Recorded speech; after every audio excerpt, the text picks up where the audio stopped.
It feels weird calling something dramatically overlooked when you yourself didn't get into it until later. If I could go back in time, I would write that wrong.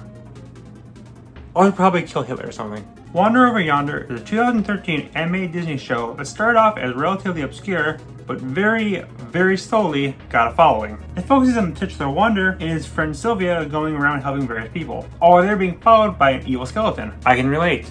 There's a reason Sans appears in every one of my videos.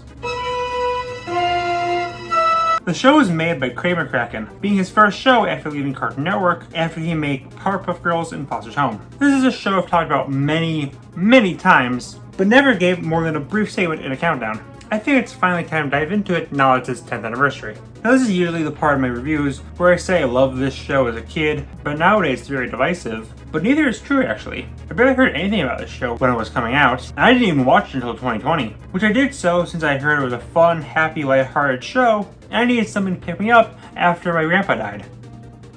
Yes, I also made that video about Snoopy being the strongest character in fiction for some reason. Silly orange guys and funny dogs being God. Those are my coping methods. And my family wonders why I'm so polar-adjusted to society. But that made the show hold a special place in my heart. It being an absolute banger did that too. As for its reputation, I never met anyone who hates the show. At worst, I've seen them just thinking it's good but not for them. Usually, you either haven't seen the show or you love it. Hey, works for me. Glad I cover a cartoon I don't need a fight to defend. Especially since I'm going to talk about the most divisive cartoon of all time in 3 months. Plus, I don't do videos and Disney shows as much as Nick or CN, so I gotta rectify that. So, let's wander down to this show to see how good it really is and why I didn't get a chance.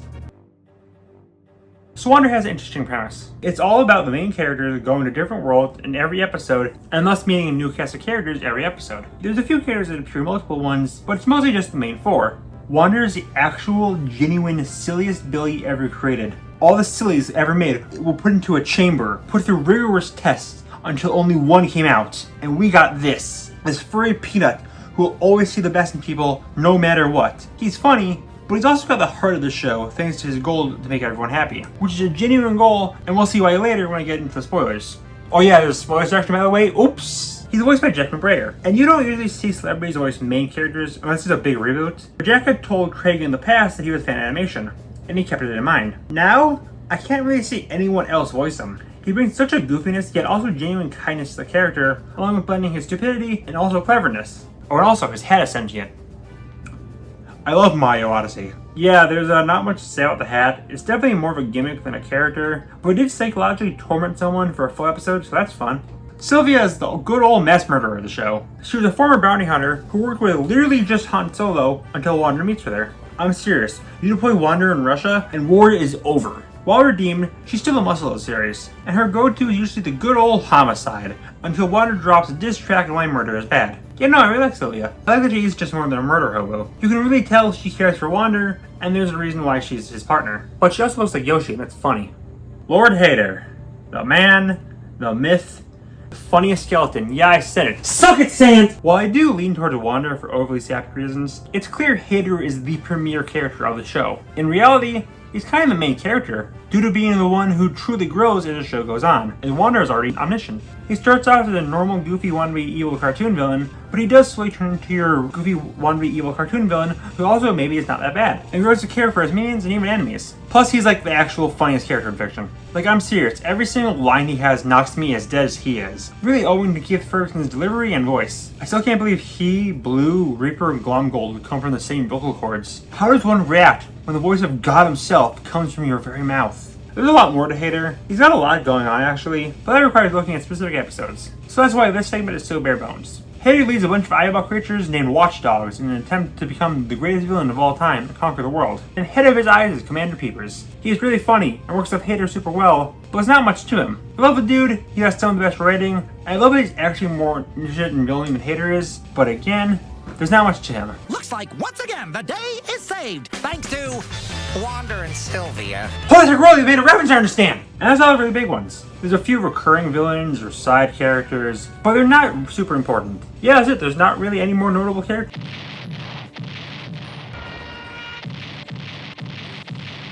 Oh yeah. Her. Yeah, I've been dancing around Lord Dominator, But let's be honest, her existence isn't a spoiler anymore. If you know of the show, you know it because of her. Dominator didn't appear formally into the final season, but despite being an actual twig, she carries the entire show on her back. There's a lot of point of her, that's what I'm trying to get at. But that aside, she's a really fun character. It perfectly balanced her being this huge dork who geeks out over her own powers and clearly has insecurities she's working out, but also destroys planets just because she can. She's genuinely one of the best villains in a cartoon. No one cares about that. They just like her design, and she easily has more fans than the show itself. Alright, complete conspiracy here. I think she was a deliberate gambit from the creators. Dominator is literally everything the internet wants in a character. Dominating a green-skinned lone girl who's dorky yet evil. She's literally made in a lab to be a waifu. I'll get into it later, but the show was not treated well at all. They saw the writing on the wall, and made a character tailor-made to get attention. The problem is that instead of getting people interested in the show, she got people interested in her. It sucks when you're trying to watch your silly Harry Peanut and Yoshi Power Hour, but the tall dying mommy keeps getting in the way. So it goes without saying that Yonder looks amazing. Disney money, plus being the third show from a well-known animator, will do that. But it's beyond that. One thing I really respect about Craven McCracken's shows is how distinct they are. You wouldn't confuse Powerpuff Girls for Fosters, or Kid Con's first show with a good ending. It's not like, say, Butch Hartman or Mac Groening's or Seth MacFarlane's shows, which all look the same. Wonder stands out the most, and it kinda needs to.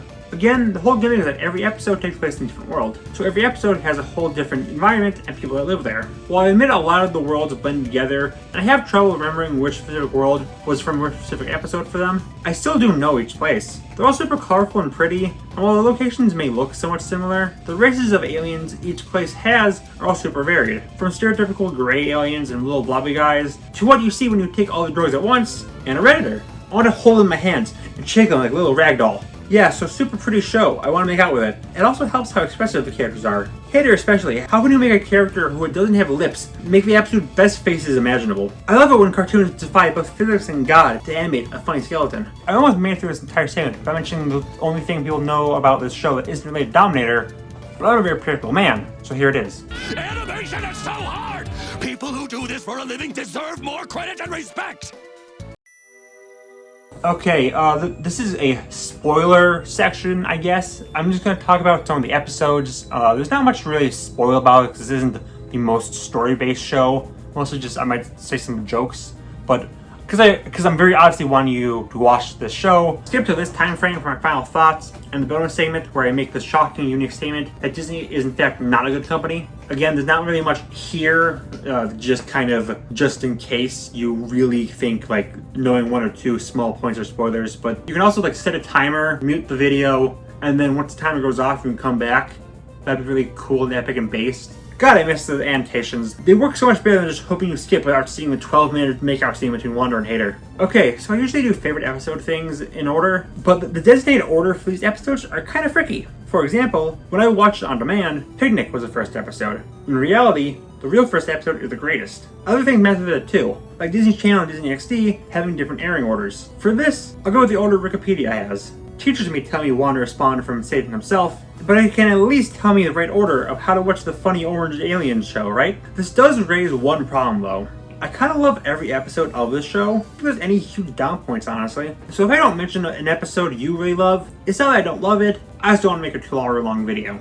Well, it wasn't my first episode. The greatest is the greatest way to start us off. It sets up the main four perfectly, it's funny, I love it. Prisoner is the first big Peepers episode, about him capturing Wander, who keeps escaping and he needs to get him back. Peepers is such a failure and I love him. The Pet is for some reason a double part episode. I'm including it because there's multiple confirmed deaths in this episode and I love that.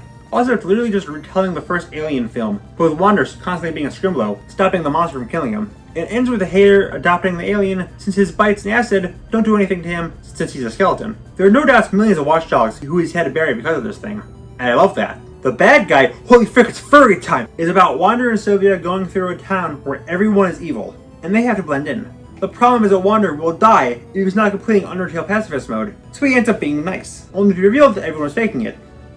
It's cute, I like it. Also, this guy is voiced by Clancy Brown, and by God, the things I would do to and for that voice. The little guy is a really cute episode, but one I covered in my Christmas video from last year. I will say though, it was definitely the episode that solidified for me this was going to be a special show. The bounty has 3 bounty hunters, Ron Gruffle, Killbot, and Potty the Pod Plant, hired by Hater to stop Wander. But in the background, Peepers is trying to murder them all since he wants the glory to himself. Also, Hater is my icon. I started to have a mixtape of all my victims' streams. The Birthday Boy, oh yeah, if you didn't realize it yet, all episodes start with the. It's very epic and cool. Has Wander celebrate Hater's birthday. Hater tries to do that whole murder thing. I genuinely watch this every birthday. I love the song Wander sings. It should replace Happy Birthday. The time bomb is one of the first big Sylvia episodes, revealing more of her past. This time it's that she was a professional racer who had a temper. It's another cute episode with her trying to control her anger. Also, there's 2 references to Craig's past work. The streaks Sylvia make are the same color as the Powerpuff Girls, and Bendy from Foster's finally gets his long-deserved comeuppance here. The fancy party has an evil sandwich become a major recurring villain. He turned himself into a sandwich.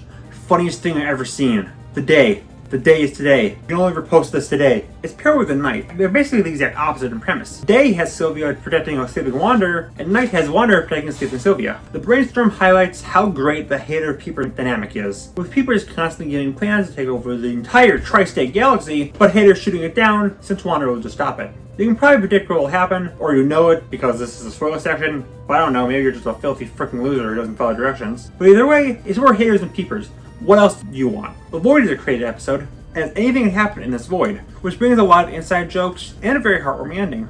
I ingest more sap from the entirety of Canada. The funk has Haters and Peeper trying to go out of their bad mood by attacking these cow-esque aliens. Then it's revealed that they're actually omniscient gods, and it's like the funniest thing ever. The gift and the gift to the gifting I talked about as well in the Christmas video. They're epic and cool and great. And then there's the second double whammy episode and the season finale, The Rider. Here we find out more of Sylvia's backstory, where she originally worked with this other hunter guy, who as I said is just Han Solo, if he never joined the good guys. It's good to see more of Sylvia's backstory before Wander finds her, and again, it do be the funny. Also, there's this armored person in the credits. I'm sure there's nothing to worry about with them at all. Season 2 is when the show becomes more serialized, gaining actual continuity and plot, and then it starts with a greater Hater. The main 4 encounter this strange new villain. They do their thing. It's not a good idea to cram like 20 episodes into one short segment, and then, oh god, oh my god, that's one. Not every episode is plot-based now, though. The Breakfast is a fun episode that's entirely split screen, showing Hater and Wander trying to cook breakfast and the ways they do it whimsically. The boy Wander is up there among my favorites. It introduces the most evil, most twisted villain Disney has ever introduced. The one villain Wander refuses to redeem.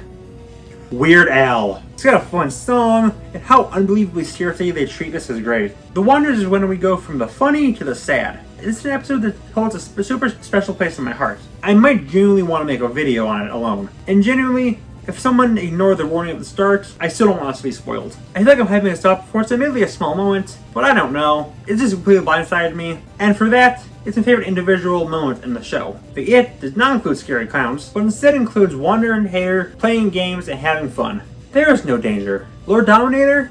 Overarching plot? You must have hit your head really hard. It's Goofy time. The good bad guy introduces Hater's idol, Major Threat. I'm slowly realizing how stupid like 90% of these names are, but it turns out Threat has been Wanderized. And this episode is about Threat tricking Hater into becoming more like the annoying orange. The Battle Royale has Wander discover that Samus is a girl, so he tries to set her and Hater up on a date. Also, there's like a battle to the death between all the villains. That's fun. The matchmaker continues the thing with Wander trying to set up Hater and Dominator. But it's also the funny, since they have like 50 different title cards that remind me that none of these really fun episodes will come true. The Black Cube is a more experimental episode about the villain, the Black Cube, and how he's the most depressing thing ever made since he has no limbs. More inspirational than 90% of movies nowadays. The cartoon is a surprisingly accurate take on the animation process, along with it being a really funny take on it and showing how desperate Hater is to show how great he is. Also, the ending is about Dominator seeing Hater's take on cartoon, Hater being an obvious and clear take on the animators of the actual show, and Dominator, a character who represents the serialization of the series, rejects the show's usual antics to watch a Gravity Falls parody, complete with the old voice actors, and the biggest example of storytelling cartoons at this time. I could be looking too into this, but it does kind of feel like commentary on the shift cartoons have from comedies to serialization. The Bot is a complete 180. It starts as your fun episode with Dominator's robot trying to kill Wander, but eventually they bond, become friends, skip along the beach and tell ghost stories. Then Dominator kills him. Okay, Wander, it looks like we're gonna have to kill this girl. Then there's my fair Haiti. Oh boy, this episode. Listen, I love this episode. It's my favorite episode in the series, but I am kind of sad that's the only thing people know about this show. And by it's the only thing people know about this show, I mean I'm the bad guy is. And by I'm the bad guy is, I missed One Shot Dominator is. It's a fun episode full of great moments for the main five, and multiple great songs, not just the one. And it's a little sad that waifuism is the only thing that gets the show attention. Still, a great episode, and I'm glad that this gets at least some attention onto the show. The Legend is hands down the most underrated episode of the series. I love seeing Yonder and Sylvia shown as these mythic heroes from people who've heard of their works with different retellings of parts of the show. And the ending with the little girls seeing how they really are, that's the good stuff, man. The Night Out lets us see a new side of Dominator. Sure, we know she's a little bit of a dork underneath the armor, but she's still pretty clearly evil. After this though, there seems to be some insecurities with her, that really all she wants is a friend. Sadly, that goes nowhere since the show was brought outside and shot 27 times, but it's a really fun episode, and it's nice to see Sylvia and Dominator team up. The search for Captain Tim is an actual bona fide alien parody. Like, there's literally an Ellen Ripley ripoff named Ripoff, and there's an Alien Queen, and I don't know how it got made. I don't get it. I love it, but I don't understand. Finally, there's, well, the finale. It's a great wrap-up, with almost every character appearing as they try and save the one remaining planet Dominator hasn't destroyed. I say almost every character, since the two living planets and Buster the giant-sized planet dog don't appear, and they confirm Dominator has destroyed every planet. Oh, but yeah, this is a great episode to wrap everything up. They bring back the Hater Cheer song from a great episode I didn't talk about, because I need to get this video out on time. The way it ends leaves a lot up to what could happen with Dominator after she loses everything and revealed to be a Tsundere. She could rebuild her army, she could reform, so much to do. Also, the end credits have an electric glow around a crashed rocket. And we hear a monkey screaming that transitions into Hater's laugh. In an earlier episode, we saw a monkey in an astronaut suit. And Hater is a skeleton. Frick you, Disney. Whether you watched the last section or not, I've made my point clear. Yonder isn't a super deep series, but it's just pure good vibes. It's a show that still makes me laugh all these years later. And when it wants to, it's a show that makes me cry hard. The main five characters are among my favorite characters in Disney's library. Its animation is beautiful and vibrant, its songs when they have them are great, the end credits are some of the most fun in all television. It's a show I really have no issues with that isn't outside of the creator's control. It's one of the most natural transitions from pure comedy to being more serialized, with Dominator being slowly built up as an actual menace instead of just a female hater, while not getting rid of the charm of the show or even really affecting it at all. What I'm trying to say is it didn't go from a horse who stares at you for a long time to an actual literal nuclear apocalypse skeleton. If I could revive any TV show, it would be this. There's just so much left to be explored with his characters. But I've accepted that's not going to happen. Craig is back with Cartoon Network now, and Disney only gives reboots to the massively successful shows they have, not ones that floundered. I am, however, super glad that it still lives on with its strong fandom. One strong enough that despite trying to forget it, Disney does occasionally reference the show in some of their ads, which is more than I can say for other shows. Sometimes, you don't need big action scenes with the deepest stories. You just need a banjo, power of talk no jutsu, and some great friends when you wander over yonder. Actually, wait, holy frick, I made a video about an orange guy who talks villains out of being evil, right after I made a video on Ninja Turtles. The last time I made two reviews back to back, it was the exact opposite. What is the world planning? Blah blah blah, whenever I do reviews, I like to include a bonus segment after the main review. Usually this covers like bonus material such as movies or stuff like that, but unsurprisingly for a show that lasted so shortly, there's not much here. I mean, there's a few shorts and they're cute, but I don't have much to say about it. So, what can I have for Yonder? Oh, I know! Let's talk about how Disney keeps kneecapping this poor innocent little baby until he was a near puddle of his former self. Now listen, I'm not going to say Yonder is the worst treated show ever made. 2 seasons and 43 episodes is nothing to sneeze at. But God, looking into this, I'm shocked how absolutely spiteful Disney was to this show at every single turn. I swear there was just one singular guy at Disney who liked the show and is the sole reason it got as far as it did. Because everything I found out about its production was an absolute disaster. And it was like Craig and the crew were constantly getting the shortest end of the stick. Even before the show came out, it was getting fricked over. Craig pitched the show as a 22-minute serialized show, but they shot it down because serialization doesn't work on TV. Friendly reminder that a certain show at Falling Gravity came out a year before this did. They allowed him to add more story into the second season, but it's still 11 minutes. Also, if you follow some of my Disney show videos, you'll know I've complained many times about the lack of merchandise for modern shows. The only Disney TV animation shows to get merch recently are DuckTales 2017, Tangled, Big Hero 6, and Moon Girl, and you can probably see the connecting tissue between all those. The last original anything significant is Star Versus. It wasn't anything but special, just a pop line, but it's better than nothing, and especially better than what Wander got. Toys were pitched, but denied solely because Disney had no hope in this show. Never forget what they took from you! But hey, it finally got made.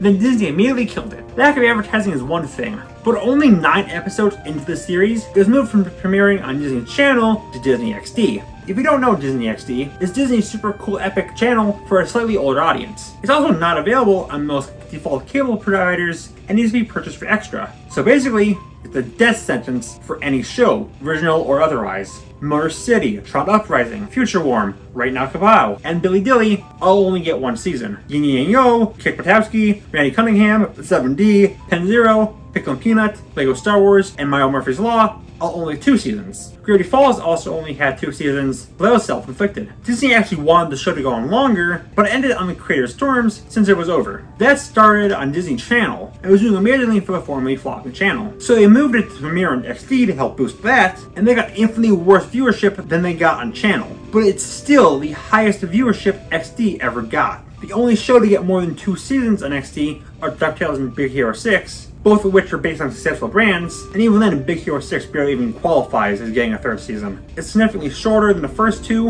11 minutes instead of 22, and episodic instead of serialized. There's also Star Vs, but even that was aired on Channel. With that, Wander was in the coffin right after it exited the womb. Nothing saved it from the inevitable. I think it's a genuine miracle that season 2 exists. With how clearly they didn't care for the show pre-production and during its first season, anything is a miracle. Especially a season that perfectly improves the first. With that said, season 2 actually did get good enough ratings, but obviously didn't get season 3. Higher Up decided they had enough episodes and pulled the plug, despite being the 2nd highest performing show on the network. The highest was Gravity Falls, which Disney actually did wait to see if Alex Hirsch wanted the 3rd season, which he declined since, as I said, the story was over. The show left on a cliffhanger. Not only that, several people who worked on it have come out and detailed several plans for the 3rd season, which again, I feel safe in saying will never come to light. Also, they removed the line where Dominator said, "Blaster? I hardly even know her!" You're dead to me, Disney! And that was the tale of Wander Over Yonder. A great show that was horribly mistreated. I'm not good at thinking about end jokes. Peace. Is that what you want, Peeper?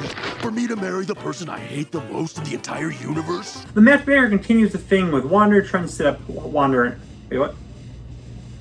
I said Wander and Hater in this. I said Wander and Hater in the freaking script.